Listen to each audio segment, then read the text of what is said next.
Hey everyone, Will and Alex here.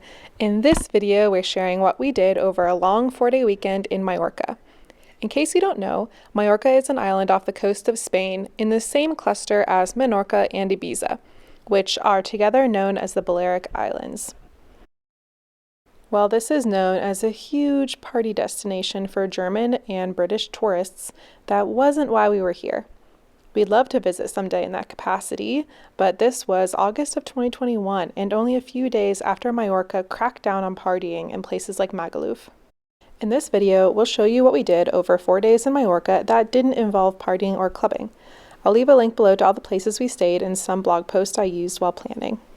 While in Mallorca, we managed to retake 2 photos as part of our Around the World in 2000 video series, so if you're interested in that, I'll leave a link to those below. Lastly, at the end of the video, I'll be sharing a quick list of spots I wish we had time to visit, so make sure to watch till the end for that. I'd like to get started with a quick note about getting around the island. We rented a car from the airport, which we found to be the best option. It's cheaper to drive stick, but just be aware that there are a lot of roundabouts on the island and it can get pretty mountainous and hilly in parts. Alrighty, so on day 1, we drove to Cala Ratllada. We stayed in Hotel Amoros, which was within walking distance to everything we wanted and was pretty affordable and had really good breakfast. The tap water was disgusting, so we'd recommend buying lots of water bottles to stay hydrated. We went to Cala Ratllada for the beaches, and we really enjoyed Cala Gat. Some other beaches I had marked were Cala Son Mal and Cala Agula. We enjoyed paella at the restaurant Los Arcos. Some other things you could do in the area are go on a hot air balloon ride at Illes Baleares Ballooning. Cala Ratllada is also the home base of Sea Safari Mallorca. They have stand-up paddle boarding, snorkeling, cliff jumping, excursions to private beaches and caves, and boat rentals. There are also a lot of bars and clubs if that's what you're looking for. Some I had saved were Coconut 17 Lounge and Cocktail Bar, Angels, Noah's Lounge, Bora Bora Polynesian Bar, and Safant Beer Brunnen. On day 2, we drove to Solaire, but first we made a pit stop in Alcudia. There were several parking lots located right outside the city walls. We parked here, off of Príncipe de España. We enjoyed walking along the 14th century wall that surrounds much of the small city. There's also a Roman theater. The old town is quite small and takes only a few hours to see. If you're there on a Tuesday or Sunday, be sure to check out the local market. There are also some more restaurants and attractions at the Port de Alcudia, a short distance away. Once we got to Solaire, we spent much of our time recreating the photo at the Port de Solaire. We took the train in from town and rode it a few miles to the coastline. There's a lot of beach activities and shopping to do. In the main town, there were a lot of bars and restaurants open quite late, and there is a beautiful town square. We stayed in Hostal Nadal, which was very accommodating and had a good breakfast, but the huge downside was that there was no air conditioning and it was upward of 100 degrees. A note about parking in Solaire. Try to find a hotel with parking because it was a huge pain to find public parking. We managed to park here at parking P14, but it wasn't easy.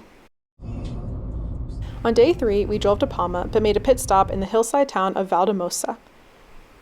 We were here to recreate a photo, and we're glad we made the stop because it's a beautiful place. Nestled in the mountains, it had lots of restaurants and shopping. The picture we had to recreate was actually that of the Charter House. It used to be a royal residence until it was turned into a monastery, but today it's a museum of sorts called the Palace of King Sacho. Another activity to do here would be to hike the Path of the Archduke, which some say is one of the best hiking trails on the island. If you're a music fan, the house of composer Frédéric Chopin and George Sand is located in Valdemosa as well and serves as a museum. We spent several hours wandering Valdemosa before driving to our final destination, Palma de Mallorca. After getting some housekeeping out of the way, we set ourselves up on the beach.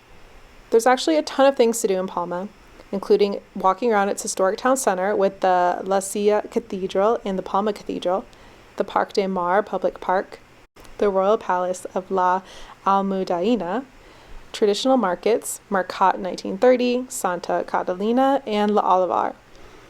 There's a Jewish quarter, and I'll leave a link below of a walking tour through that. There are Arab baths and an aquarium. We opted to stay closer to the airport at Helios Mallorca Hotel, and it had one of the best hotel breakfasts we've ever had. Now's the part where I give you a list of additional points of interest we didn't get to visit on our quick 4-day trip. And you know what? I'm not even going to try to pronounce them. So here's a quick slideshow showing you all of the points of interest.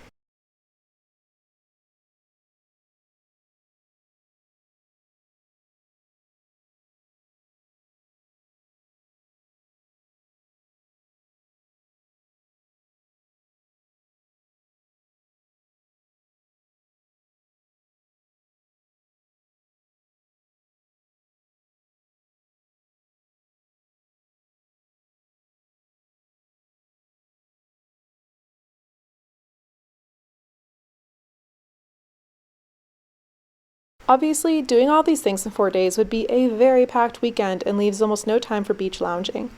We hope this can help you plan your ideal trip to Mallorca and that you can see there's a lot more to do here besides clubbing.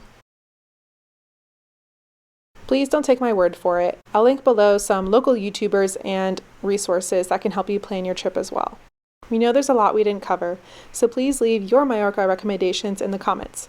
Till next time, bye!